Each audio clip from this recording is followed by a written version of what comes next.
தேவனுக்கே மகிமை உண்டாவதாக. ஒரு நிமிட தியானம். நிமிர்ந்து நடக்க பண்ணுகிற கர்த்தர். லேவியராகமம் 26:13.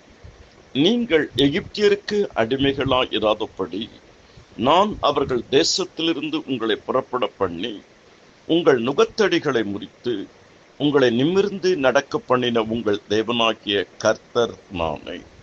நீ எகிப்து தேசத்திலிருந்து புறப்பட்ட நாளில் நடந்தது போல உன்னை அதிசயங்களை காண பண்ணுவேன். நம்முடைய தேவன் நிமிர்ந்து நடக்க பண்ணுகிற கர்த்தர். அப்போஸ்தலர் 3வது அதிகாரம் 6 முதல் 9 வசனம் வரை.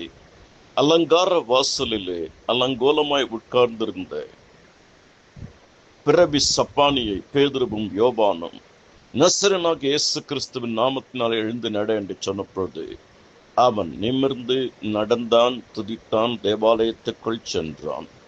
அவர்கள் முறிந்து விழுந்தார்கள், நாங்களோ எழுந்து நிமிர்ந்து நிற்கிறோம். சங்கீதம் 20:8. இரண்டாவது, நிமிர்ந்து உட்கார பண்ணுகிற கர்த்தர். அவர் சிறியவனை புதிலிருந்து எடுத்து எளியவனை குப்பையிலிருந்து உயர்த்துகிறார். அவனை பிரபுக்களோடும் அதிகாரிகளோடும் ராஜாக்களோடும் சிங்காசனத்திலே உட்கார வைக்கிற தெய்வன். சத்துருக்களுக்கு முன்பாக ஒரு பந்தையை ஆயத்தப்படுத்தி தலையை எண்ணெயால் அபிஷேகம் பண்ணுகிற தெய்வன். சங்கீதம் 23:4 வரை. ஆதியாகமம் 37:7. அப்போஸ்தலர் 14:10. மூன்றாவது, நிமிர்ந்து நிற்க பண்ணுகிற கர்த்தர்.